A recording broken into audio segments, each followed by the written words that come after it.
Good day everyone. Today we will continue our discussion further with the electrostat. So in the last class हमने बात की थी electric field intensity at any point which is lying on the axial line of an electric dipole. आज हम बात करेंगे equatorial line के बारे में. So today we will talk about electric field intensity कहाँ at any point which is lying where, which is lying on the equatorial line of an electric dipole. तो सबसे पहले आपको ये समझने की जरूरत होगी कि इक्वेटोरियल लाइन होती है. So let us start with the discussion. Electric field intensity at any point on equatorial line, याद रखिएगा, ठीक है. इक्वेटोरियल लाइन ऑफ क्या, लाइन ऑफ डाइपोल भाई, ठीक है. सो चलिए स्टार्ट करते हैं. ये जो कह सकते हैं आप इलेक्ट्रिक फील्ड इंटेंसिटी जो हम अलग अलग पॉइंट पे जो कभी एक्सियल लाइन पे लाई करे, कभी इक्वेटोरियल लाइन पे लाई करे, ये टॉपिक्स आपके स्कूल एग्जामिनेशंस में कई बार पूछे जाते हैं, तो इनको अच्छे से समझ के रखिए. They are frequently asked in your school examination, so kindly try to understand it properly. So सबसे पहले हम एक डाइपोल कंसिडर कर लेते हैं, फिर उसके इक्वेटोरियल लाइन के बारे में बात करेंगे. तो ले लीजिए भाई डाइपोल. डाइपोल क्या होता है? Pair of equal and opposite charges. This is minus Q, this is plus Q, ठीक है. Pair of equal and opposite charges separated by some distance. Distance क्या ले लेंगे? 2a. सो हम वही नोटेशन यूज कर रहे हैं जो एक्सियल लाइन के लिए थे, ताकि आपके लिए फॉर्मूला हर जगह एक जैसा रहे. You are more comfortable with the formula. So axial line क्या होती थी? एक ऐसी line which is joining both the charges and is extended on both sides. दोनों साइड आप एक्सटेंड कर देते हैं. Suppose O is the center of the distance between the two charges. O क्या है? O is the center of the distance between the two charges. अब ध्यान से सुनिएगा इक्वेटोरियल लाइन होती क्या है. A line which is passing through this point O. A line which is passing through this point O, मतलब which is passing through the midpoint of the distance between the two charges, midpoint of the distance between the two charges, and is perpendicular to axial line. So equatorial line is a line which is passing through the midpoint of the distance between the two charges and is perpendicular to the axial line. तो अब मुझे लगता है आपको समझ में आ गया होगा व्हाट इज इक्वेटोरियल लाइन. ये क्या है? यही इक्वेटोरियल लाइन है भाई. इसको एक्सटेंड कर सकते हैं ऊपर नीचे, जितना एक्सटेंड कर सकते हैं, और जितना मन चाहे उतना ऊपर नीचे इट कैन बी एक्सटेंडेड. सो अब जो पॉइंट है, जिस पॉइंट की हम बात कर रहे हैं, वो इसी लाइन पे कहीं लाई करेगा, इसी लाइन पे कहीं लाई करेगा. तो let us take the point. एक पॉइंट ले लेते हैं. इस पॉइंट को क्या नाम दे देते हैं? P. इस पॉइंट को नाम दे देते हैं P. तो हम क्या करेंगे? In order to calculate electric field intensity at this point P, हम क्या करेंगे? इन दोनों ही चार्जेस की वजह से, जो डाइपोल के दोनों चार्जेस हैं, उनके वजह से इलेक्ट्रिक फील्ड इंटेंसिटी अलग अलग कैलकुलेट करेंगे एट पॉइंट P, ठीक है. And then we will add them together to find net electric field intensity at point P, ठीक है. तो दोनों ही चार्जेस की वजह से क्या इलेक्ट्रिक फील्ड इंटेंसिटी होगी पॉइंट P पे, ये पता करने के लिए जो फॉर्मूला यूज करेंगे, that is electric field intensity due to a point charge, which is KQ divided by R².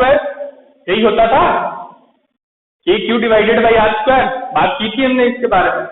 तो चार्ज आपको पता है, K कांस्टेंट है, R² आपको पता होना चाहिए, R या R². तो R क्या होता था?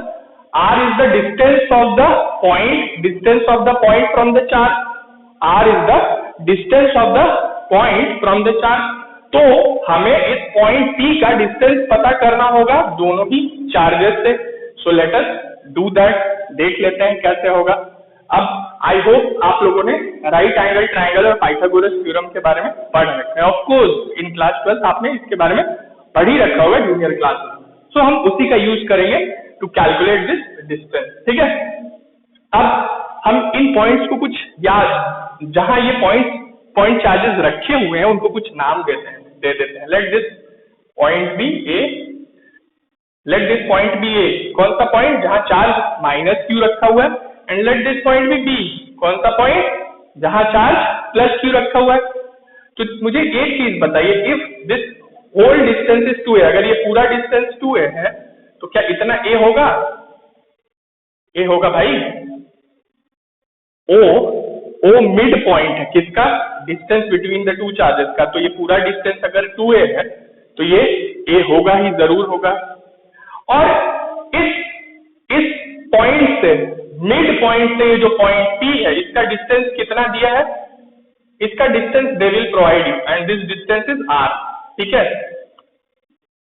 जो पॉइंट P है जहां हम इलेक्ट्रिक फील्ड इंटेंसिटी कैलकुलेट करनी है, उसका डिस्टेंस आपको प्रोवाइडेड है डाइपोल से। तो डाइपोल से कहां से प्रोवाइडेड है? From the mid point of the distance between the two charges. ये जो पॉइंट P का डिस्टेंस है वो आपको कहां से दिया हुआ है? पॉइंट O से। और ये डिस्टेंस कितना है? R, ठीक है, R। अब आप ये डिस्टेंस कैलकुलेट कर सकते हैं, ये डिस्टेंस कैलकुलेट कर सकते हैं। कौन डिस्टेंस? बीपी की मैं बात कर रहा हूं भाई। क्या ये राइट एंगल ट्रायंगल है? आपको दिख रहा है? ये और ये दोनों ही राइट एंगल ट्रायंगल हैं, होंगे? ऑफ कोर्स होंगे, ऑफ कोर्स होंगे। ये A है, ये R है, तो क्या इस राइट एंगल ट्रायंगल का हाइपोटेन्यूज आप निकाल लेंगे? जरूर निकाल लेंगे। कैसे? पाइथागोरस थ्योरम से। तो ये हाइपोटेन्यूज कितना हो जाएगा? r² + a² अंडर रूट होगा भाई, होगा? ऑफ कोर्स होगा। और ये भी निकाल लेंगे, ये कितना है? अगर ये है तो ये भी तो a ही होगा, और ये r है तो ये भी हाइपोटेन्यूज होगा। तो ये हमने क्या निकाला? BP is equal to AP is equal to under root r² + a²। Agree कर रहे हैं ना? BP is equal to AP is equal to under root r² + a²। ये क्यों निकाला? क्योंकि हमें इन दोनों पॉइंट्स के वजह से इस पॉइंट P पे, इन दोनों पॉइंट चार्जेस की वजह से इस पॉइंट P पे क्या कैलकुलेट करनी है? Electric field intensity. तो इन दोनों पॉइंट चार्जेस का डिस्टेंस पॉइंट P से तो आपको पता होना चाहिए ना। सो वही डिस्टेंस तो हमने निकाला है, अब हम कैलकुलेट कर लेते हैं क्या? Magnitude of electric field intensity. Magnitude याद रखिएगा, magnitude of electric field intensity eight point P because of these two equal and opposite charges. बारी बारी से कैलकुलेट करेंगे, लेकिन अभी ये मैं मैग्नीट्यूड कैलकुलेट कर रहा हूं, अभी मैं डायरेक्शन के बारे में बात नहीं कर रहा हूं। We will talk about the direction also, ठीक है। So electric field intensity due to point charge का फॉर्मूला क्या होता है? 1/, अभी मैंने आपको बताया, 1/4 pi epsilon naught q divided by r²। ये मैग्नीट्यूड, ठीक है, ये मैग्नीट्यूड में बात कर रहा हूं। सो चार्ज भी पता है, डिस्टेंस भी पता चल गया। सो इजिली आप +q और -q के वजह से पॉइंट P पे कितना इलेक्ट्रिक फील्ड इंटेंसिटी का मैग्नीट्यूड होगा कैलकुलेट कर लीजिए। सो electric field intensity because of this charge +q कितनी होगी? 1/4 pi epsilon naught q, charge का मैग्नीट्यूड रखेंगे, और डिस्टेंस कितना है? r² + a² का होल स्क्वायर होगा। सॉरी, अंडर रूट भी तो लेंगे भाई, r² + a², अंडर रूट का होल स्क्वायर होगा। उसी तरह से electric field intensity because of negative charge कितनी होगी? 1/4 पाई एप्सिलॉन नॉट। मैं क्या निकाल रहा हूं? इलेक्ट्रिक फील्ड इंटेंसिटी का मैग्नीट्यूड निकाल रहा हूं। तो हम नेगेटिव चार्ज हो चाहे पॉजिटिव चार्ज हो, उसका मैग्नीट्यूड पुट करेंगे, ठीक है। सो यहाँ भी आप नेगेटिव चार्ज से क्या पुट करेंगे, मैग्नीट्यूड डिवाइडेड बाई क्या हो जाएगा, r square plus a square under root का होल स्क्वायर होगा, होगा ऑफ कोर्स होगा। ये दोनों क्या है, ये दोनों क्या है, ये इलेक्ट्रिक फील्ड इंटेंसिटी का मैग्नीट्यूड है, कहाँ पॉइंट पी पे, किसके वजह से, इन दोनों ही पॉजिटिव और नेगेटिव चार्जेस की वजह से, बट मैग्नीट्यूड है, इसीलिए मैंने चार्जेस को भी या चार्जेस का भी मैग्नीट्यूड पुट किया है, ठीक है। सो अब हमें मैग्नीट्यूड मिल गया, इसको लिखेंगे तो क्या हो जाएगा, इसको लिखेंगे तो क्या हो जाएगा, अंडर रूट का होल स्क्वायर करेंगे तो क्या होगा बताइए, अंडर रूट का होल स्क्वायर करेंगे तो क्या होगा, it is 1/4 pi epsilon naught q divided by r square plus a square होगा भाई, और नेगेटिव चार्ज की वजह से भी यही वैल्यू आएगी, 1/4 pi epsilon naught q divided by r square plus a square. ध्यान रखिएगा मैग्नीट्यूड बोल रहा हूँ, अगर डायरेक्शन बोलना रहता तो ये दोनों में एक डिफरेंस आ जाता, मैग्नीट्यूड बोल रहा हूँ मैं, ठीक।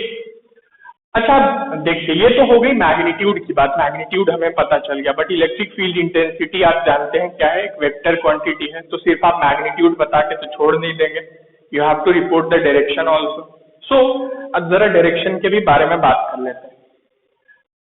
इस पॉजिटिव चार्ज की वजह से इलेक्ट्रिक फील्ड इंटेंसिटी का डायरेक्शन किधर होगा, किधर की तरफ होगा, ऐसा होगा डाइवर्जिंग होगा भाई, होगा कि नहीं होगा बताइए, ऑफ कोर्स होगा। एक पॉइंट पॉजिटिव चार्ज की वजह से इलेक्ट्रिक फील्ड का नेचर डाइवर्जिंग होता है। सो ये क्या है, इलेक्ट्रिक फील्ड इंटेंसिटी का डायरेक्शन या electric field intensity because of this positive charge, और नेगेटिव चार्ज की वजह से कैसा होगा